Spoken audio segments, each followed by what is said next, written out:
মৌসুমীর সংসারে সবাইকে জানাই স্বাগত। শুভ সকালের অনেক শুভেচ্ছা, অনেক ভালোবাসা।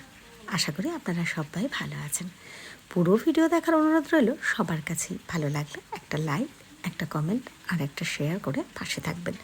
এটা গতকালকের ভিডিও দেখছেন, তো গতকালকে গেছে কিন্তু সোমবার, আর আমি বলেছিলাম যে এবার থেকে চেষ্টা করব আমি ডেলি ব্লগটা কন্টিনিউ করার।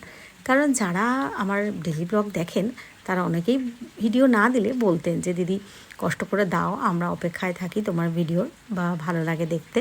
অনেকে আবার বলেন চাটা কিন্তু দেখতে খুব ভালো লাগে, এরকম ছোটো ছোটো কমেন্ট। তো সেই জন্য ভাবলাম যে না, এখন কিন্তু ভিডিওটা কন্টিনিউ করব। তো পায়ের তো অনেক খবরই আমি দিয়েছি, পায়ের প্লাস্টার কেটেছে কিন্তু পুরো হাড় জোড়া হয়নি, তো সেই জন্য অনেকটা নিয়মকানুন মেনে থাকতে হবে। আর এই পায়ে ব্যথার এটা দিয়েছে যেটাকে কিন্তু বেঁধে রাখতে হবে। তো সকালবেলার বাসি কাজ সেরে নিলাম, একটু চা খেয়ে নিলাম, তারপরে কিন্তু আমি নিজের রান্নাঘরে আসলাম। একটু সবজিগুলো গুছিয়ে রাখলাম, বৌদি সেদিন করে দিয়েছিল সবজিগুলো বাজার, তো কী করব সেটাই ভাবছি। আর তার সাথে রান্নাঘরটা শেয়ার করছি। আমি তো সবসময় বলি আমার ভালো মন্দ সব কিছুই শেয়ার করি, এমন নয় শুধু দেখাবার জন্য পরিষ্কার বা ভালো কিছুগুলো দেখাবো, খারাপগুলো দেখাবো না, এমন নয়। রান্নাঘরটা দেখলে বুঝতেই পেরেছেন যে রান্নাঘরটার কী অবস্থা, মানে মারাত্মক খারাপ অবস্থা। সত্যি কথা বলতে এইসব চিন্তাভাবনা না আমার একেবারেই ভালো লাগছে না। ঋষির জামা কাপড়গুলো নিয়ে আজকে সব একেবারেই বসেছি। তো হ্যাঁ, ডক্টর বলেছেন পাটা যেন চেপে রাখতে না, টান টান করে বসতে। তো আমাদের কলপাড়ের দিকটা অনেক বড় জায়গা, শান দিয়ে বাঁধানো।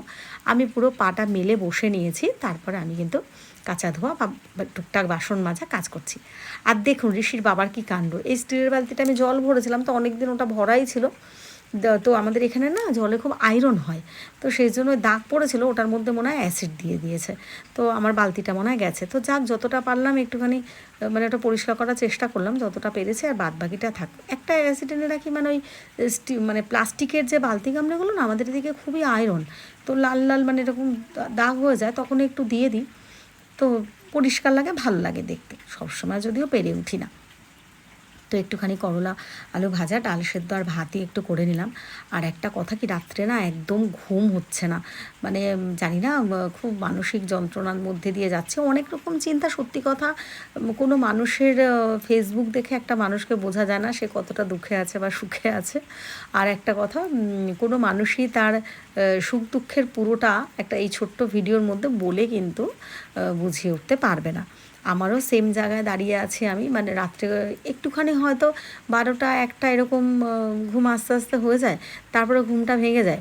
এবার একটা চিন্তার মধ্যে দিন কাটায়, কেমন যেন বুকের মধ্যে ধরপড় করে, মাথাটা ঘুরায়, হাত পাগুলো কাঁপে, খুবই সমস্যার মধ্যে দিন কাটাচ্ছে। আর হ্যাঁ, আমার ডাক্তারখানা যাওয়ার কথা আছে, যেটা হচ্ছে এই মাসে 24 তারিখে। যেহেতু গত মাসে 24 তারিখ গিয়েছিলাম, তো ভালো ছেলে বলেছিল আবার 24 তারিখ আসতে পরের মাসে। তো যেহেতু সুগার বা ওইগুলো তো আমাকে টেস্ট করে তারপরে একেবারেই আমি যাব। তো যাই হোক, এই সুখে দুঃখে মানে দিন কাটছে। চেষ্টা করছি ফেসবুকে ছোট ছোট ভিডিও বা শর্ট কিছু দেওয়ার। আপনারা যারা পাশে থাকেন সবাইকে জানাই অনেক ধন্যবাদ, অনেক ভালোবাসা। যারা আমার ইউটিউব চ্যানেল মৌসুমী সংসার সাবস্ক্রাইব করে পাশে আছেন সবাইকে ভালোবাসা, বা যারা ভিডিওগুলো দেখেন একটা কমেন্ট করেন। তবে হ্যাঁ, আমার ফেসবুকের একজন হর্স ভাই বলে আছে, ও কিন্তু আমাকে খুব সাপোর্ট করে। তো রাত্রিবেলায় একটু পটল ভেজে নিলাম, ভাত ডাল পটল ভাজা খেয়ে নিয়েছি, এখন ওষুধ খেয়ে ঘুমাবার পালা। চলুন টাটা, সবাই ভালো থাকবেন।